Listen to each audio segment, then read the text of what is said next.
Back in the summer of 2024, I was playing modded Terraria as I normally do, and a pretty crazy idea came through my mind. What if Terraria had proper modpacks? Not just combining mods that were clearly not designed to be played together, but a real modpack, with a real cohesive progression, and every mechanic from every mod being made compatible with each other. It seemed like a pretty good idea, and if we successfully combined the biggest mods together, we could create a modpack that would have so much content. So I looked into it, and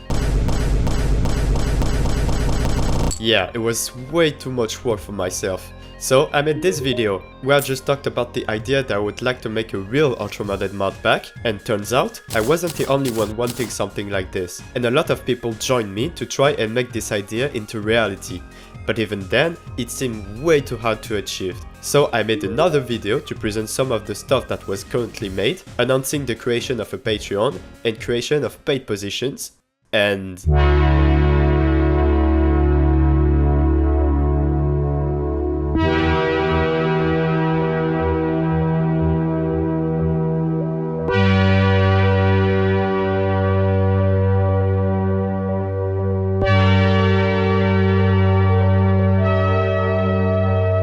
safe to say, a lot of people had the same idea as me and wanted to see something like this happen. So I hired the development team and we got to work. Today I have a ton of things to tell you, not only about this project, but big news that I'm confident will shake the entire modded community.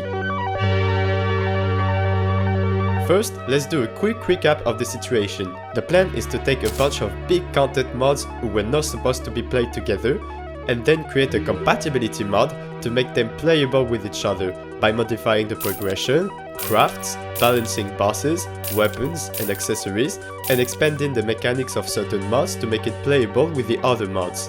The name of this modpack, the Bereft Souls. Now, let me present to you the development team that was chosen. If you remember from the last video, 3 positions were created for the development of the modpack: developer, spriter, and progression designer. Before presenting who was chosen, I first want to thank everyone that submitted the application to be part of the team. If you wasn't chosen this time, there will definitely be more opportunities in the future. So, for the developers in the team, we have Mumu, who worked on multiple very popular mods like Ultimate Skyblock or Mumu's Ultimate Yo-Yo Revamp, Tomat, who worked on Fargo Souls and the Nitrate Optimization mod, Ye, who's the head developer of Calamity Vanity, and Nycro, who worked on the Calamity mod.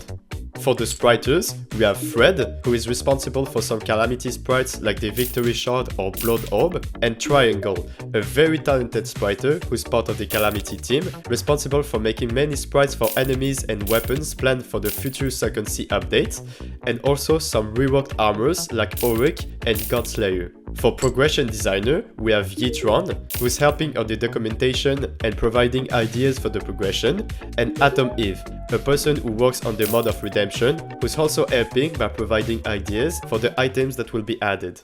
Now that the team is introduced, let's get into the actual content that was made. First of all, let's talk about the progression of the modpack. With the huge amount of bosses, simply using the order of bosses provided by boss list, like on boss checklist, was not going to be enough. See, following the progression as told by boss checklist doesn't make a lot of sense, since each mod had its own progression. So, instead of relying on the progression provided by boss checklist, we created our own progression, using all of the bosses from all of the mods included in the back. I'm not gonna show you everything since I want to keep some of it secret, but we can look at the start of it. As you can see, we decided to divide the bosses into groups. For example, the first few desert bosses, Brenther the Bird from Thorium, Desert Scourge from Calamity, Cursed Coffin from Fargo, and Pharaoh's Curse from Secret of the Shadows, are all in the group Mysteries in the Sand. Reworking the boss progression is definitely more difficult than I thought, because you have to take into account a ton of parameters. For example, what makes 2 bosses linked? This link between the Profane Guardians and Providence is explained because you obtain the Profane Core from the Profane Guardians, which is used to spawn Providence. So when linking 2 bosses together, you always have to think about the content that leads from one boss to another. It can range from making the first boss drop a material used to craft the summon for the next boss, making the first boss trigger a certain event that leads to the next boss, or even making a town NPC spawn that will sell you a material to summon the next boss. Adding interesting content between bosses is really important, since we are also trying not to make the mod pack feel like a boss rush, an issue that would be very noticeable and would make the gameplay loop very repetitive and boring if it was not addressed, due to the sheer amount of content and bosses in the pack. But we also have to be careful not to restrict the player too much. If we introduce too much links between the bosses, it could make the player feel restricted and not in control of their actions. So, the perfect progression is a balance of choice, which we are trying to do by dividing bosses into groups, and good progression design, by having meaningful links and content between bosses. But if we do not use the progression from boss checklist, a valid concern would be, how is the player supposed to know the progression if the list from boss checklist is not reliable? We could get this whole diagram into a wiki and we could precise the content in between bosses, but no. The answer is much simpler. A quest book. Questbook have been an essential part of Minecraft modpacks for years, using the FTB quest mod, and we could definitely recreate something like this and adapt it for modded Terraria. Our questbook could look a bit like this mockup I made. You would have multiple chapters for every important thing that you need to be told, and have the main chapter be the general boss progression, with the quest line resembling what you'll find on Minecraft with FTB quests. We also have another concept where the questbook resembles more like an actual book. Having a quest system be integrated in the pack will help to keep the player more immersed while playing, as Terraria, and especially mods like Calamity, are infamous for requiring to use the wiki to progress through the game. Talking about the general progression, let's go over what is planned for the endgame of the pack. As you may have guessed already, the final objective of the player will be to craft the Soul of Eternity from Fargo Souls. And if you don't know what this item is, it's an accessory that combines almost all of the accessories in the game into one broken item. And in vanilla Fargo, the recipe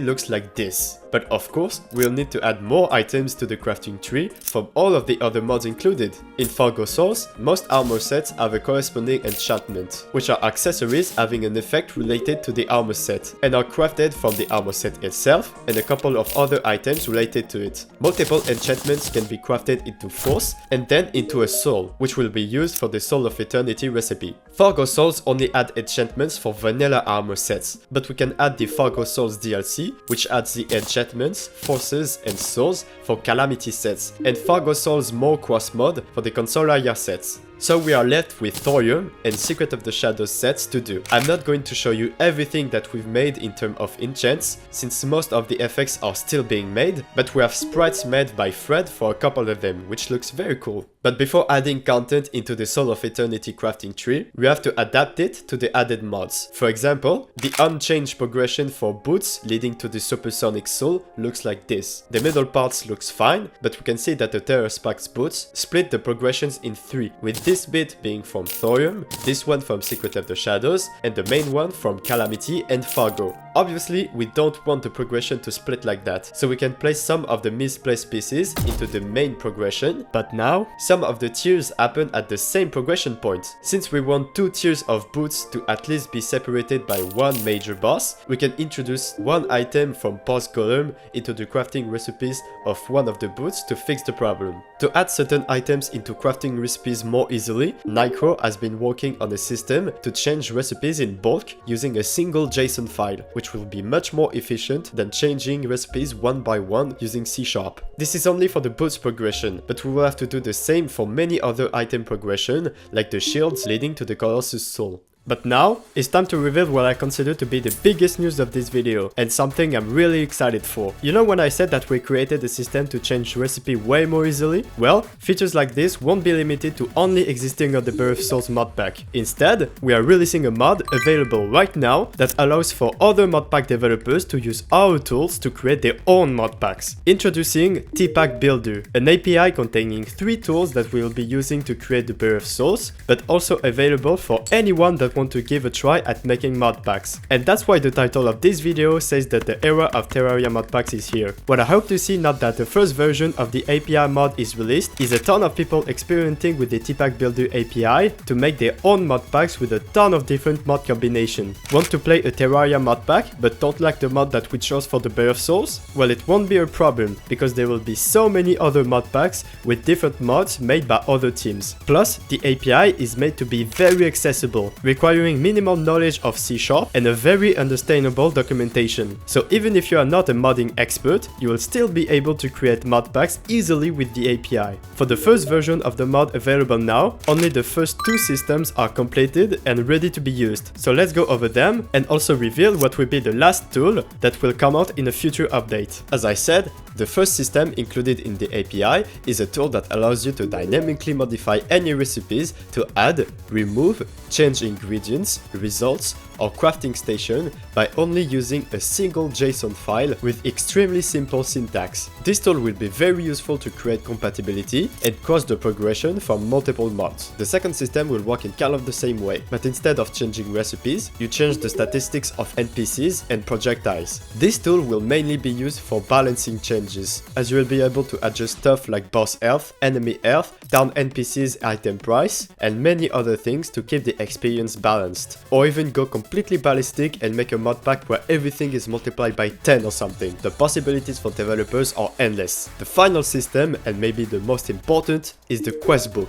Because yes, the quest system isn't only made for this mod pack, but is designed to be usable for other mod packs as well. What we plan to do is to make the quest book customizable for mod pack developers with a way to create custom quest chapters, the quests themselves, and even the rewards that you can get from them. In the best case scenario, the quest configuration will be done with an in-game UI, but if it is too hard to develop, we would just have it use JSON like the other 2 systems, but try to make it as understandable as possible like the other 2 systems. Well, that is pretty much all I have to say about the biggest things that we've been working on, but there is a lot of other things that I didn't mention in this video, like boss balancing, some other interesting boss progression ideas, but that would be for the next video. In the meantime, if you are interested in the mod pack and want to get more news about it, you can join my Discord server. And if you want to support this project, you can join the Patreon in the description, where all the money generated here goes to the development of the mod pack or other related projects. Or use code brome when renting a server on Bisect Hosting to get 25% off your first month. I want to thank all of the patrons that contributed. Your support is what's allowing this project to see the light of day and be developed by all of the very talented team we assembled. I also want to thank Fantasmic and Autism Manifesto for the early help on the project, and also all of you guys watching and talking about the mod pack. I'm really happy with how the project is turning out, and with all of the support from you guys, I'm sure that we won't stop with the Bereft Souls once it's finished, and could try to do a lot of other projects that have been requested by the community for a long time, which is a thing I hope to talk in my next video, which will be mainly focused on trying other projects to bring some hype back to the modded community. Now, that's it for today. Stay tuned for the next video, and have a great day.